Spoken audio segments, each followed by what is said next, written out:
नमस्ते बच्चों, सेठ विद्या मंदिर English high school and junior college में आपका स्वागत है। मैं शिल्पा उपाध्याय, विषय हिंदी, कक्षा 12वीं। तो बच्चों, आज का हमारा टॉपिक है पाठ 10, ओजोन विघटन का संकट।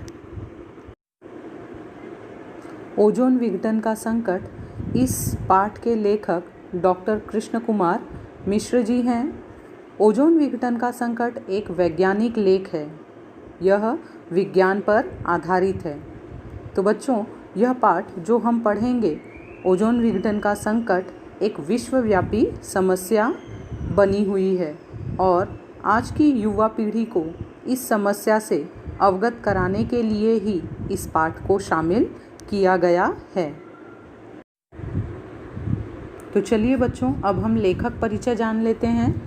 डॉक्टर कृष्ण कुमार मिश्र जी का जन्म 15 मार्च 1966 को उत्तर प्रदेश के जौनपुर में हुआ। आपने हिंदी साहित्य में विज्ञान संबंधी लेखन कार्य में अपनी विशेष पहचान बनाई है। आपने बनारस हिंदू विश्वविद्यालय से 1992 में रसायन शास्त्र में पीएचडी की उपाधि प्राप्त की। आपने विज्ञान को लोकप्रिय बनाने और जनमानस तक पहुंचाने का महनीय कार्य किया है। महनीय का अर्थ होता है बच्चों, महान कार्य किया है। इसके लिए आपने लोक विज्ञान के अनेक विषयों पर हिंदी में व्यापक लेखन किया है। विज्ञान से संबंधित आपकी अनेक मौलिक एवं अनूदित पुस्तकें प्रकाशित हो चुकी हैं। आप विज्ञान लेखन की समकालीन पीढ़ी के सशक्त हस्ताक्षर हैं। आप मुंबई के होमी भाभा विज्ञान शिक्षा केंद्र में वैज्ञानिक हैं। आगे है प्रमुख कृतियाँ: लोक विज्ञान, समकालीन रचनाएं, विज्ञान मानव की यशोगाथा, जल जीवन का आधार आदि।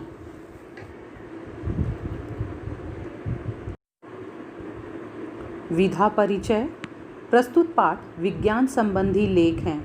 वर्तमान समय में लेख का स्वरूप विस्तृत और बहुआयामी हो गया है। इसमें विज्ञान, सूचना एवं तकनीकी विज्ञान जैसे विषयों का लेखन भी समाहित हो गया है। विज्ञान जैसे विषयों पर अनेक लेख विभिन्न पत्रिकाओं तथा पुस्तकों के रूप में पाठकों के सम्मुख आ रहे हैं, जो ज्ञान वृद्धि में सहायक हो रहे हैं। अर्थात ऐसे लेख में विचारों को स्वतंत्र रूप से प्रस्तुत किया जाता है और किसी भी समस्या से जनमानस को अवगत कराने के लिए यह विधा बहुत ही अनुकूल और उपर्युक्त है। आगे बच्चों, पाठ परिचय। प्रस्तुत पाठ में मनुष्य की सुविधाओं के लिए किए जाने वाले अनुसंधानों और उत्पादित किए जाने वाले साधनों के कारण पर्यावरण के होते जा रहे ह्रास की ओर संकेत किया गया है। ह्रास का अर्थ होता है नुकसान। वर्तमान समय में ओजोन की परत में छेद होना अथवा परत को क्षति पहुंचाना मनुष्य की स्वार्थी प्रवृत्ति का परिणाम है। हमें यह भली भांति समझना होगा कि यद्यपि सूर्य हमारा जीवनदाता है, परंतु उसकी पराबैंगनी किरणें संपूर्ण चराचर सृष्टि के लिए घातक सिद्ध होती हैं।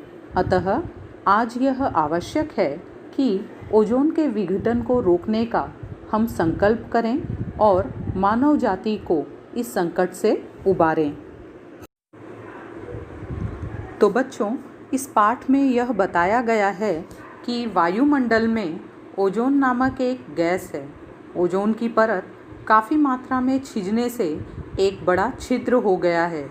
इससे जो सूर्य की पराबैंगनी किरणें हैं, वह पृथ्वी पर आने पर तापमान में वृद्धि करती हैं और अनेक तरह की त्वचा संबंधी समस्याएं फैलने की संभावना हो सकती है। इस समस्या से उबरने के लिए ही इस पाठ में चर्चा की गई है। अब आइए बच्चों, हम पाठ को पढ़ लेते हैं।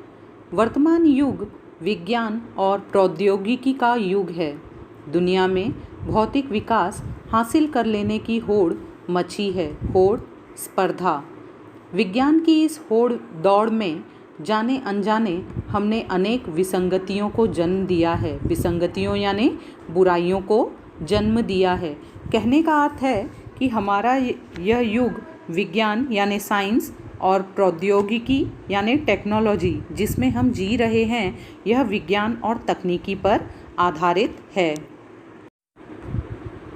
प्रदूषण उनमें से एक अहम समस्या है। हमारे भूमंडल में हवा और पानी बुरी तरह प्रदूषित हुए हैं। यहाँ तक कि मिट्टी भी आज प्रदूषण से अछूती नहीं रही। इस प्रदूषण की चपेट से शायद ही कोई चीज़ बची हो। सांस लेने के लिए स्वच्छ हवा मिलना मुश्किल हो रहा है। जीने के लिए साफ पानी कम लोगों को ही नसीब हो रहा है। पर्यावरणविदों का कहना है कि अगले 25 सालों में दुनिया को पेयजल के घनघोर संकट का सामना करना पड़ सकता है। आज शायद ही कोई जल स्रोत प्रदूषण से अप्रभावित बचा हो। कहने का अर्थ है कि इस पृथ्वी पर प्रदूषण से प्रभावित होकर अगले 25 सालों में पीने के पानी की समस्या भी उत्पन्न हो सकती है। कुछ लोगों का कहना है कि अगला विश्व युद्ध राजनीतिक, सामरिक या आर्थिक हितों के चलते नहीं वरन पानी के लिए होगा। यह तस्वीर निसंदेह भयावह है, लेकिन इसे किसी भी तरह से अतिरंजित नहीं कहा जाना चाहिए। अतिरंजित का अर्थ होता है बच्चों, बहुत बढ़ा चढ़ाकर नहीं कहा जाना चाहिए। परिस्थितियाँ जिस तरह से बदल रही हैं और धरती पर संसाधनों के दोहन के चलते जिस तरह से ज़बरदस्त दबाव पड़ रहा है तथा समूची परिस्थितियों का तंत्र जिस तरह चरमरा गया है, उसके चलते कुछ भी संभव हो सकता है।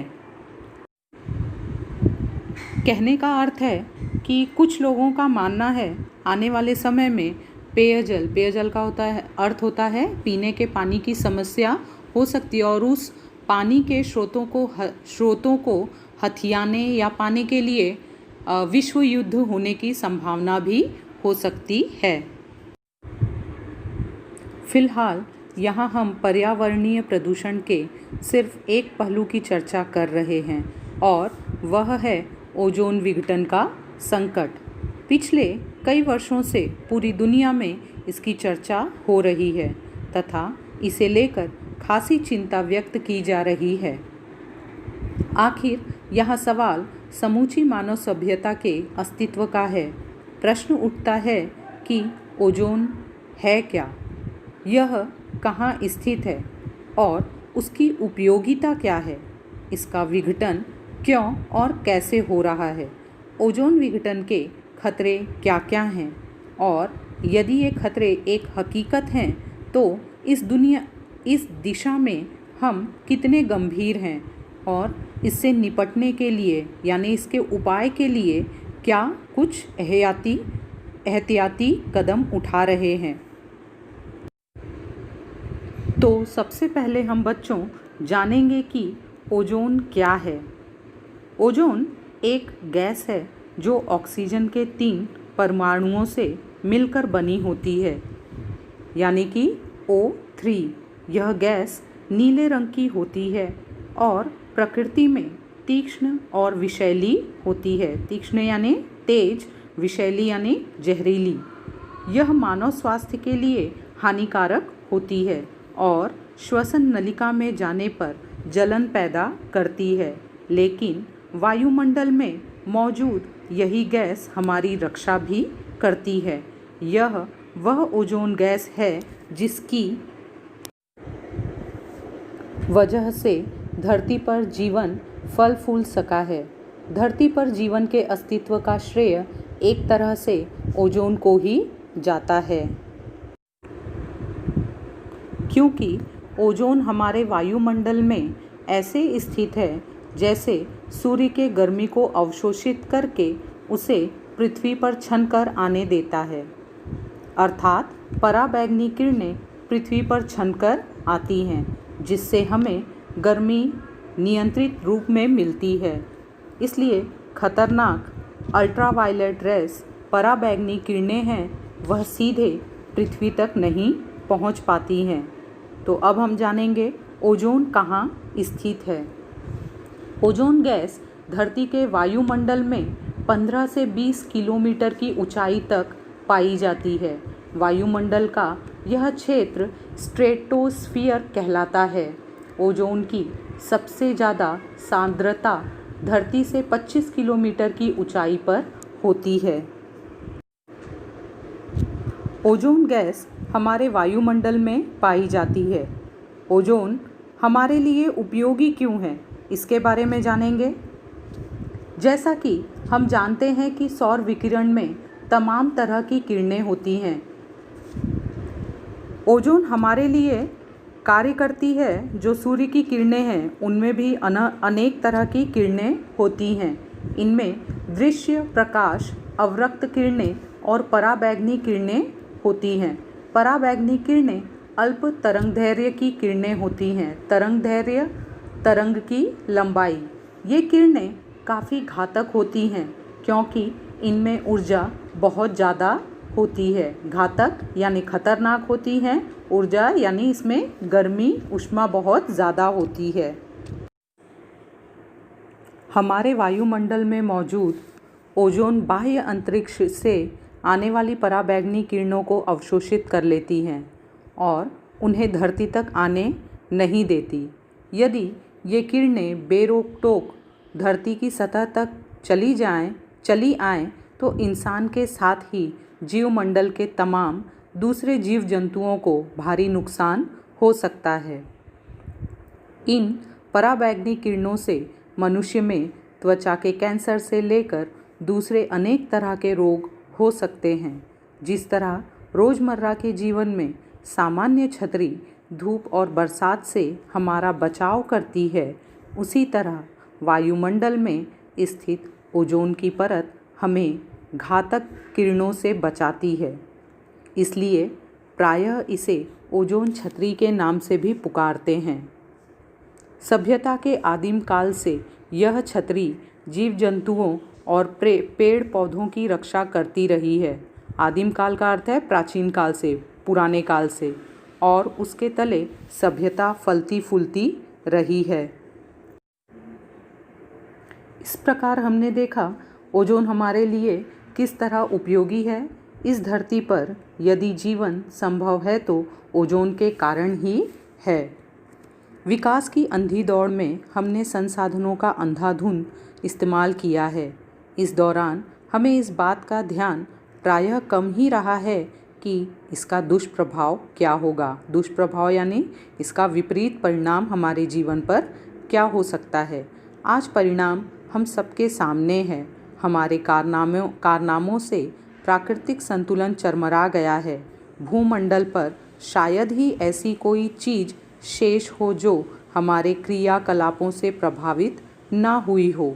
स्पष्ट है ओजोन भी इसका अपवाद नहीं है। बच्चों, यहाँ कहने का अर्थ है कि भौतिक विकास का ही परिणाम है कि जो ओजोन का विघटन हो रहा है, ओजोन की जो परत है वह क्षतिग्रस्त हो रही है।